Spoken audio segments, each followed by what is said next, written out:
Hello and welcome back to Jarvis Johnson Gold, the premium channel that is free. It is free, but if you're watching this, you're premium. It has been a minute since I've talked about a dating show, a popular, currently airing Netflix dating show on this channel or any channel for that matter. But today we're going to talk about Love is Blind. Love is Blind season 4 just began. And I talked about Love is Blind season 1. I talked about Love is Blind season 2. I took a break for Love is Blind season 3. I watched it, Jordan and I watched it, and we didn't make any content because I was still recovering from being compared to Bartiz. For those of you who did that, I demand an apology. Right here in the comments, apologize for your sins. Love is Blind season 3 was the, I guess, typical amount of annoying. There were some really frustrating characters on it, like Cole, who was a child, and Bartiz, who is not, bears no resemblance to me whatsoever. But I thought it would be fun if we did something a little different. I haven't seen season 4, episode 1, and we're going to watch it together. I obviously can't show you the whole episode, but I'll walk you through my own experience of it. And then you can decide if you want to continue watching the season with me. Maybe, we just launched a Patreon over at patreon.com/sadboys. Maybe Jordan and I'll do a little bit of a reaction to some Love is Blind episodes. I don't know. Let's see how this goes. So what brought you to this experiment? Brought me to dating blindly in pods.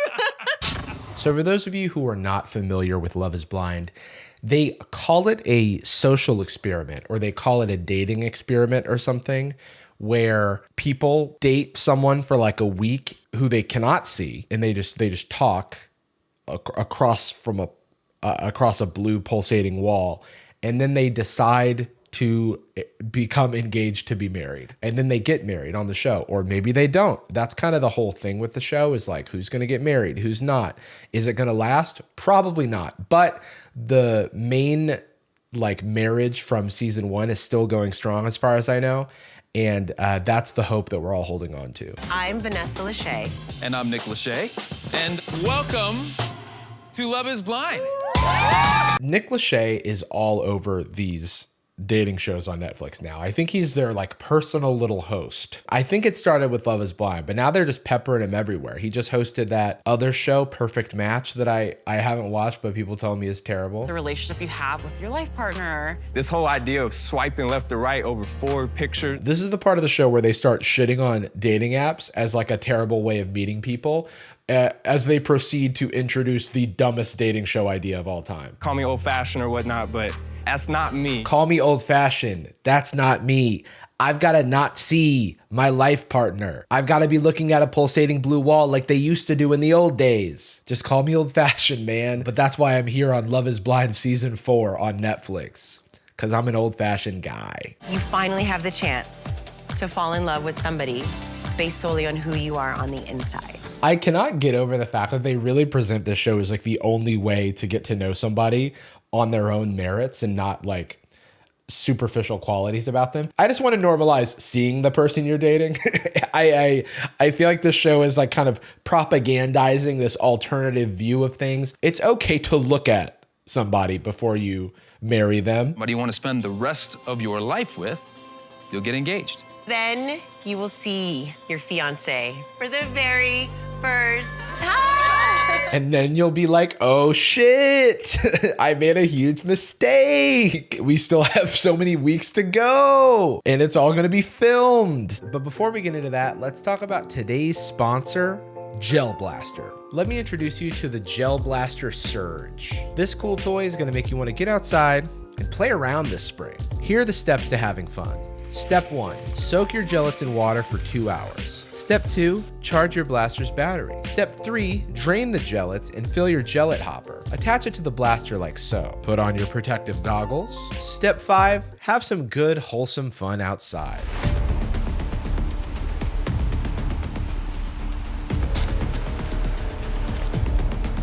You can easily switch between the single fire and full auto mode.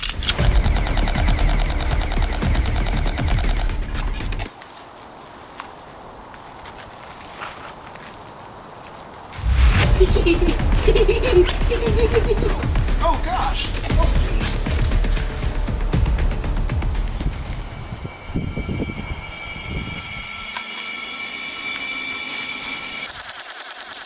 Wow. What a load of fun. If you too want to have a blast like we did, click the link in the description and use promo code Jarvis10, that's my name, for 10% off your Gel Blaster order. Thanks again to Gel Blaster for sponsoring this video. Now back to love. Will you spend the rest of your life as husband and wife? Or in that moment, will you walk away from each other forever? Is love truly blind? It's funny that we're on season 4 of this and they're still like presenting it like it's this novel concept. Like we know it's not truly blind. We saw the season with Shake. We heard Love is Blurry. But I want it to be partially blind. I want it to be love is blurry. Love is blurry. Well, one of the funny things to me is that like Nick and Vanessa Lachey are this, you know, beautiful couple that is hosting the show together to prove that like love can really happen. But they didn't meet in the pods. They didn't do the show. They act like they were the first successful couple from Love is Blind. But they met in the real world by seeing each other. So they really don't have a leg to stand on when it comes to credibility for this experiment. The pods are officially open. Good luck, guys. Good luck. And then they say, the pods are open, like it's a sci-fi movie. I do like the idea that like when they leave the pods, it's actually been 30 years and the world is a dystopia. And they have to make it work with the partner that they found in the pods. There's my sci-fi novel idea. Love is Blind Armageddon. Dating on dating apps, it is so easy to find a boyfriend. All right, cool. Then why are you here? It's too easy to find a boyfriend. It's too easy to find a life partner. It's too easy to find my husband and the father of my children. I want to make it hard because I need a little challenge in my life. What's your name? Chelsea. I'm Kwame. Cool name.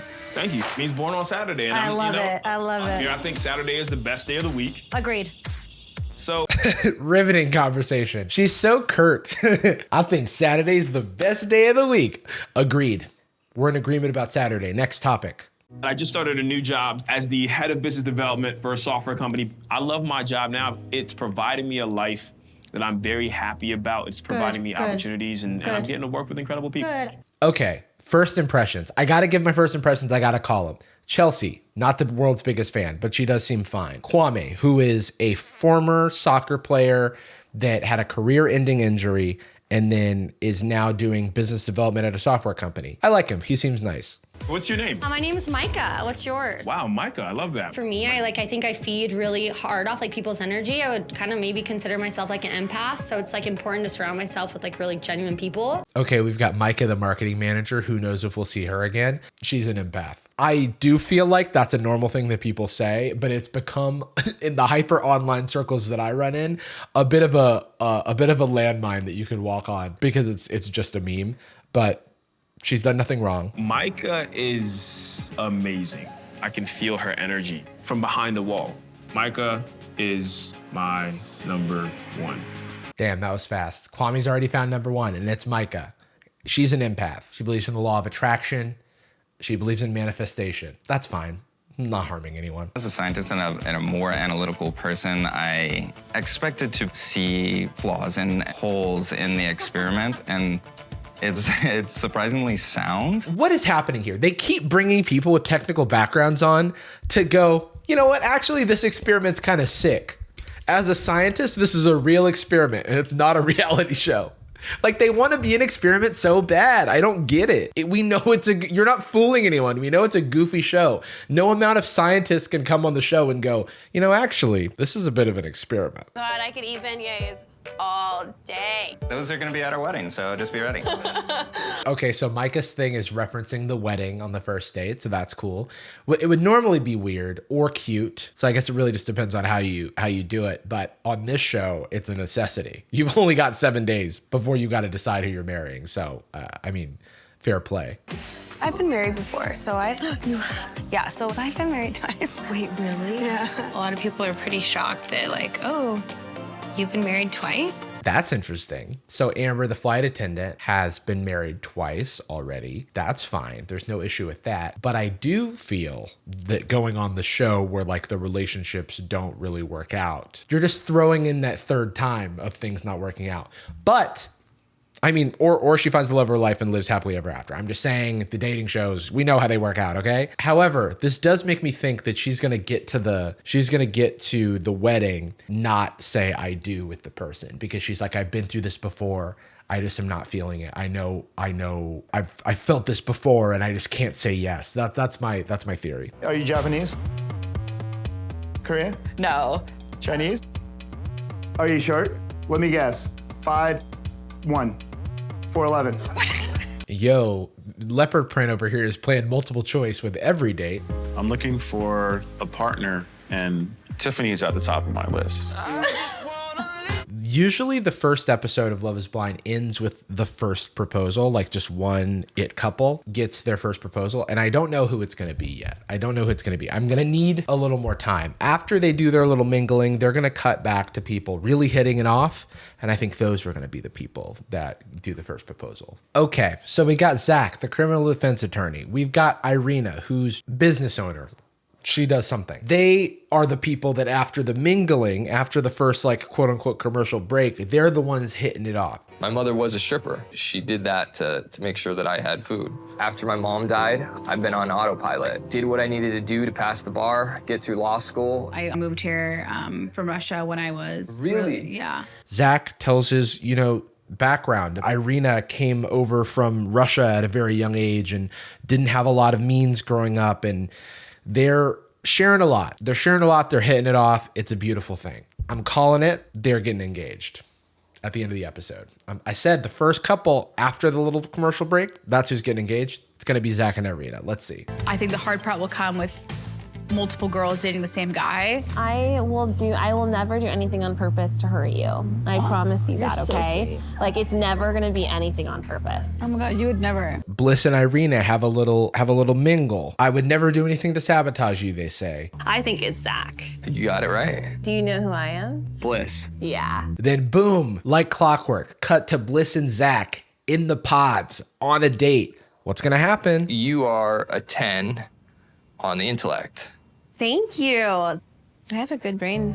I like it. I honestly think that tops all the compliments I've received ever. So Zach and Bliss, they're also connecting. So what's gonna happen? Now Zach is being pulled in two different directions. His inner conflict. Who does he want to propose to? It's gonna be someone at the end of this episode. That's my prediction. My favorite song is I Hope You Dance by Leanne Wombat. That's my mom's song for me. That's gonna be my first dance song to whoever I marry. I'm sorry, I'm already a little bit crying. They get super emotionally vulnerable with each other. They both happen to have a personal connection to this song called I Hope You Dance by Leanne Womack that I have personally never heard before. I actually memorized it. I can sing it from memory. I can sing it too. You can sing I Hope You Dance from memory. That's my mom's song for me. How could I not? Bliss, how weird is that? And it's a very touching moment, but I can't help but chuckle a little bit at the fact that they're both I can sing it from memory. That doesn't necessarily mean the song is personal to you. I get that it's a personal moment. They both have very personal connections to the song, but I know My Humps by the Black Eyed Peas from memory, and that doesn't necessarily mean that it's special. Now, this is a coincidence, but My Humps is actually going to be my first dance song at my wedding. It's going to be a slow ballad version. What you gonna do with all that junk? That kind of vibe. How do you feel about PDA and stuff? I literally will have sex with my wife in public. I'm down if you're down. I do not know if we're going to see more of him this episode, but I'm obsessed with Billy, the real estate investor, because he's entirely out of pocket. He's the leopard print guy. He is just a stereotype. He's a walking stereotype in every way of real estate bros. He's unapologetically that guy. And I really, truly want to see him find love on this show because I cannot imagine this guy being vulnerable, but I want to see it. So make it happen. Make it happen, Love is Blind. I really hope this is Brett. This is Brett. Yes. And I know this is Tiffany. Yeah. I'm curious. I am wearing teal or emerald green dress. I'm wearing a shirt right now that I would consider the same color. I think the people on the show read, or they're maybe told by the producers, I don't know. They read too much into very tiny similarities that they have. I get having a connection to the song I Hope You Dance by Leanne Womack. I don't so much get, we happened to wear the same color today, it's a sign that we should be wed to marry. Is anybody watching this video right now wearing gray? No way. Wait, like a heather gray? No, not like the light heather gray, but like the slightly darker than the light heather. Oh my God. Boy, I've never met anybody like you. You're an amazing person. I don't think I would have dated somebody like Brett in the outside or real world. One of my favorite things about this show is the way that they refer to outside of the pods after, it's like, because they're in these pods for 10 days and all of a sudden they're referring to the outside world as this like foreign entity. I didn't think that I would really get to know somebody like Brett on the outside, but inside here in our special place in our pods, we're really hitting it off. The way they say outside, it's like they're on a space colony and they're like afraid to go beyond. You know what I mean? There's so many funny, like almost sci-fi elements to this show. I just can't get over it. I have a really good feeling about the two of us. I do too. Yeah.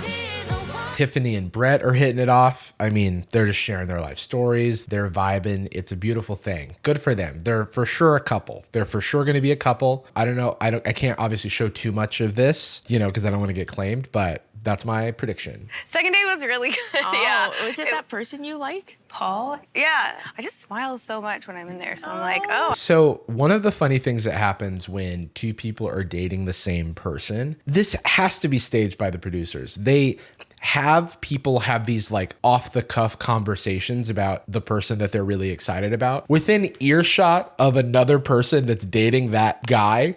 So Amber's talking about Paul and Micah, is really hitting it off with Paul. So they're like, Micah, okay, sit right here. And Amber, talk about how much you love Paul to Ava, who we will never see again. And then that leads into Micah on a date with Paul, calling his ass out. I need you to stand your ground, say your piece. How do you feel about Amber? Because she was talking about you. Obviously, I'm not gonna try to further you in any other connection, but how do you feel about Amber? Yeah, she said you guys were really hitting it off, huh? I thought I was your girl, me, Micah. Tell us, Paul, how do you really feel? I think she's like a super, super great person, like with a lot of really good character and really good values. We have so many interests in common. Wait a second. Micah asked Paul how he felt about Amber. I mean, maybe Paul is really feeling Amber, but he doesn't use this opportunity to say, hey, we have a connection. And she's cool and I like her. But right now, Micah, I'm really focused on you. I think you are great in X, Y, and Z thing. He's like, no, I mean, Amber's sick and dope and I think I'm going to marry her. And then poor Micah is just like, oh. Whatever. This is awkward. You're only supposed to be talking to me. Am Duh. Wait, she called him out. You're only supposed to be talking to me. She makes a playful joke like, hey, what about me? And then he's like, oh yeah, am I? Dude. All right, Paul's gone. Micah and Paul are on life support. It's Micah and Amber now. Would you want to know, this is so random, but would you want to know when you're going to die? And then she asked him, would you want to know when you're going to die? Which, given the context of the conversation thus far, seems like a threat. Oh, interesting. You like Amber. Other question, unrelated. How do you want to die? Do you want it to be quick? Do you want it to be by my hand? I did not expect the mental kind of turmoil that you experience when you're living with other girls that are dating who you're dating. Okay, so now we're back to where this episode began, which is Check's notes. Chelsea. She's going to be the problem child. I can already tell. They always have, and I don't know why, a blonde woman who's stirring up shit, who's kind of like the conflict wedge that they're just putting in positions to disrupt the other relationships. Because we haven't heard from Chelsea this whole episode. So how are you feeling about Kwame today? You feeling good, confident? Is he your only date today? Yeah. Do you see yourself with him outside of this? Yeah, I do. I really do. Allegedly, she's into Kwame.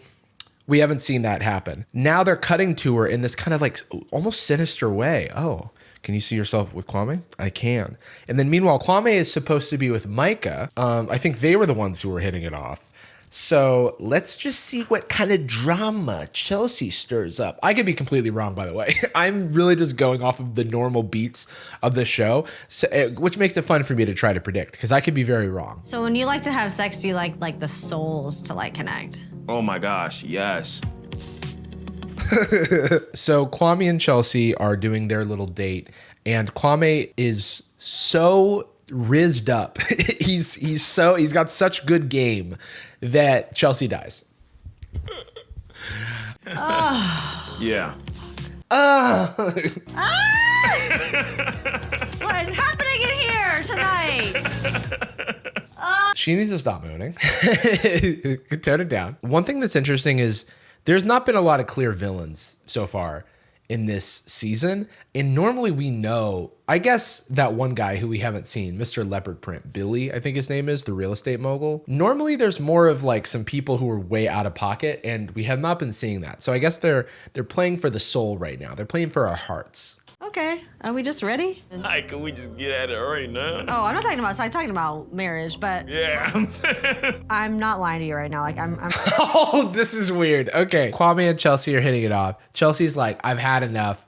Let's just freaking, can we just like do this? And then Kwame's like, have sex? I don't know how I'm gonna get through the wall. And she's like, no, get married. And then Kwame just nervous laughs. And she's like, no, I'm serious. And he's like, I'm not lying to you right now. Like I'm really feeling this. that would be such a funny clip where he's just like, and then because I'm not lying right now. I'm really feeling this. I love to hear it. Yeah, it's feeling good. I would say it's feeling very, very, very, very good. I'm all about it. He is not committing. She's like, I want to get married to you. And he's like, ha, damn, I am, really feeling it. Yes, I am so into that, into you and stuff. You got to take that leap. Just hold them tight. Never let them go. She's here. She's on the other side. Brett, there's times when I just picture you in my head. I have a feeling and a fear that I was wrong. And the reason is because it looks like Brett is about to propose to Tiffany. I'm still learning everybody's names. It looks like Brett is about to propose to Tiffany. I'm keeping my fingers crossed that this doesn't happen, because I do want my prediction to be correct, that it's going to be Zach and Irina. So fingers crossed. And my brother was just excited about being married. Less than 5 minutes from his house, somehow lost control of his car. Instead of going to a wedding, our family's getting together to go to a funeral. Okay, so I thought this was going to be a proposal, but what it actually was Brett sharing a very sad story about losing a loved one, his older brother, around the same time that his older brother was supposed to get married. So it was a very, huge whiplash of just like these things happening. And it's very, very sad. And also, as a result, he has this, fear of loss and is aware of his own mortality. And as someone who has also lost a loved one in a very unexpected way, totally empathize with this situation. And it does affect your relationships, and it does, depending on the person, but I definitely relate. But yeah, this is a very sweet moment. Very emotionally vulnerable from Brett, and Tiffany seems to be, she seems to be comforting him in a nice way. It's black with little red roses on it. Oh, we would have been matching yesterday. We'll go matchy in Mexico. Do you sleep in the nude? And then we're back to the fun dates. Paul going, do you sleep in the nude? Do you sleep in the nude? No, I don't sleep in the nude. I do. I love who you are. Oh, there's that word. Am I scaring you? No, that doesn't scare me. So Paul and Amber hit it off, and it's kind of boring, so you don't need to see any of it. Just Paul the whole time is just talking like this, and I think we could maybe date, and maybe we could make a family. Did someone give you these? Yes. Ooh, you need this. You need These this. are so fucking cute. Hey, these are so pretty. Okay, hold on. We've got 13 minutes left in the episode, and we have not seen Zach and Irina since their last moment. I'm feeling it. I might be right on the money with this. Everything I want in a woman is there, is in Micah. I definitely feel pressured to make a move on either Amber or Micah. I feel like I'm gonna fall in love. Do you feel like you're gonna fall in love? Okay. All right, so Paul was just talking to Amber about how she might be the one. And then he has one little conversation with Kwame about how he's into Micah. And then Paul's like, oh, I got to make a move on Micah before I lose her. This was the slow burn relationship that Micah was talking about with Kwame. Seems like the penultimate conflict before we get our big proposal. What's going to happen? Let's predict. Micah's going to turn down Paul. Paul's going to go with Amber. And Kwame's going to get with Micah. And you wanted to move forward like just us, then I would have said that I wanted to do the same. But like, I feel like that's not where you are. And like, it kind of like makes me feel sad. Oh, wait. So Kwame bore out his whole heart to Micah, and she was actually like, I was saving myself for Paul. But then she talked to Paul, and then Paul's not all in because Paul's got Amber. So we've got ourselves a little love square right here, or at least a love triangle. How does shapes work? I mean, it's really clear to me. Really? Yeah.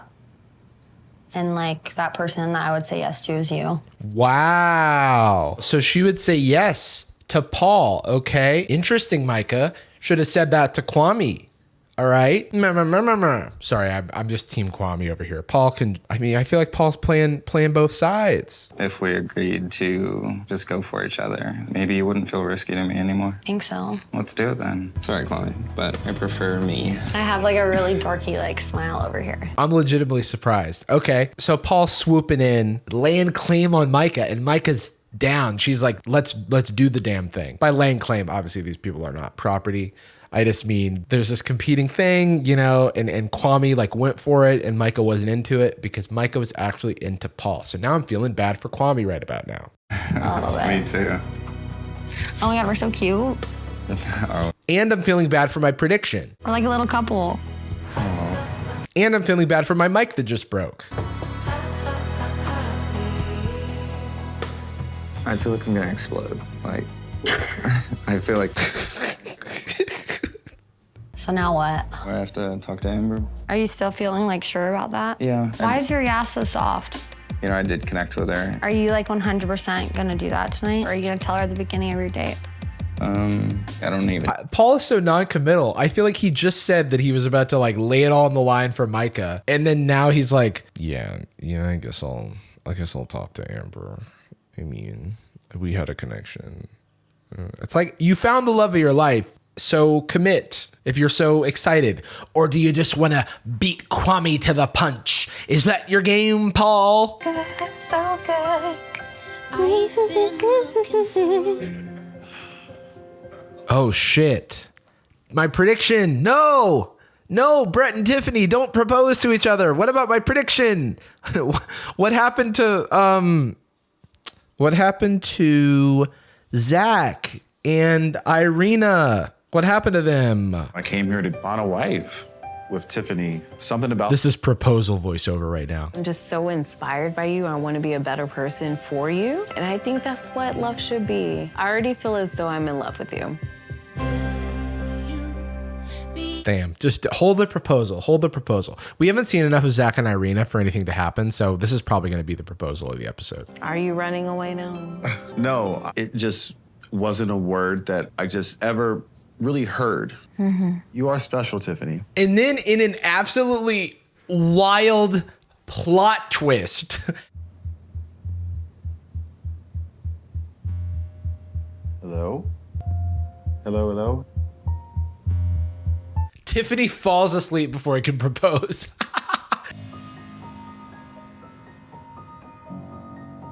I love how they switched up the music like it was a rejection that she fell asleep. And then I'm telling her how I feel. I'm talking, it's quiet. Sat there and waited. Like, I'm done. It didn't end with a proposal. I was all wrong. It ended with a bombshell nap. It ended with a Love is Blind first trademarked official romantic nap. Tiffany found the love of her life, but what she loved more, catching a few Z's. So that was interesting. My mic stand I need to fix. So I just ordered some Allen wrenches on Amazon. I don't have the right size Allen wrench, but I hope you enjoyed this little walk through the very first episode of season 4 of Love is Blind. Let me know if you'd be interested in more of this. It really does depend on how this video does, but we might do it on the Patreon or something. Maybe Jordan will join in if people would be interested in that. And so, yeah, I'm curious to see where it goes. Will Tiffany wake up? Will Zach rejoin the show? Because he basically left like 20 minutes in and we haven't seen him since. All will be answered on the next installment of Love is Blind Season 4. Thanks for watching, everybody, and stay gold. Peace.